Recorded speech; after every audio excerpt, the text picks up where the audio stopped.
এই তোমার ফোনে টুম্পা ভাবি ফোন দিছে। আমি কাজ করতেছি, লাউড স্পিকারে দাও। ভাবি আমার বেডরুমের লাইটটা কেটে গেছে, আমি তো অন্ধকার ভয় পাই, ভাইরে যদি একটু পাঠায় দিতেন। অবশ্যই পাঠাই দিতাম, ও তো বাজারে গেছে ভাবি। এই গরমে বাজার করা যায় তাই তাড়াতাড়ি চলে আসলাম।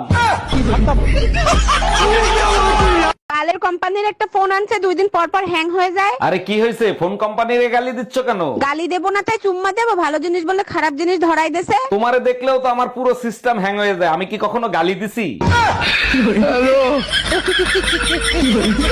এই এক গ্লাস পানি দিবা। আইসা কুলাঙ্গারের সংসার করি আমি, এক গ্লাস পানি পর্যন্ত ঢাইলে খাইতে পারে না। বুইরা মাতারি গো মতো দিন দেয় 24 ঘন্টা খ্যাট খ্যাট খ্যাট খ্যাট করো কেন? কি বললা? আমি বুড়ি? আমি বুড়ি হইলে তুই বুইরা খাটাস। আজকে প্রমাণিত হলো তোমার বংশটাই হলো পাগলের বংশ। একটা বাজে কথা বলবা না। কিভাবে প্রমাণিত হইলো আমরা পাগলের বংশ? তোমার বোন রে নিয়ে গেছে আম পারতে, লিসু লিসু কই এসিল যাচ্ছে। তার আগে বলো, তোমার লুঙ্গি পরে আম গাছে উঠতে কইছে কিডা? তার মতো লম্পট আমি এই দুনিয়াতে দুইটা দেখি নাই। আমারে তুমি লম্পট বলতেছো কেন? আমি কি করছি? তাহলে দোতলার ভাবিরে তুমি কি বলছো? বেলকনিতে সেট করতে গেছি, গিয়ে দেখি ভাবির শাড়ি শুকো দেয়া। আমি দেখছি, তারপর কি হয়েছে? তারপর ভাবিরে বললাম, ভাবি আপনার শাড়িটা জাগান, আমি শেভ করবো।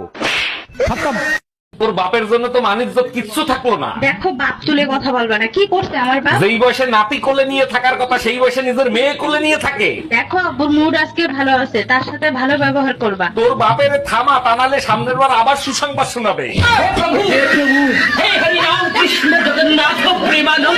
এই আজকে পেপারে তাজা খবর দেখছো কি লিখছে? না, এখনো সুযোগ পাই নাই। কি লেখছে পেপারে? রিকশাওয়ালার ছেলে ম্যাজিস্ট্রেট হয়ে গেছে। আরে গাউয়া খ্যাত, পেপার তো সোজা করে পড়।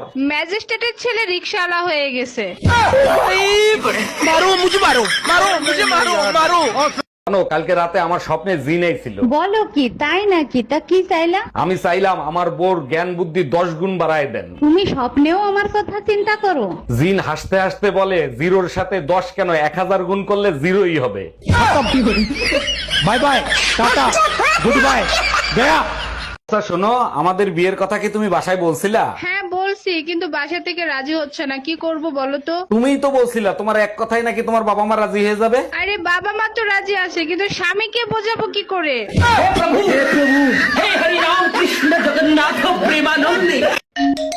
এত রাতে ভাবি ফোন দিছে। হ্যালো, অরুণ ভাই, আপনার ভাই লাইফ ইন্সুরেন্স করছে 10 কোটি টাকার। আরে ভাবি, এটা তো খুব ভালো খবর। ভাই কোনোদিন মারা গেলে ওই টাকাটা আপনি পাবেন। আরে ভাই, সেটা তো আমিও জানি, এখন এই লাশের কি করব সেটা বলেন।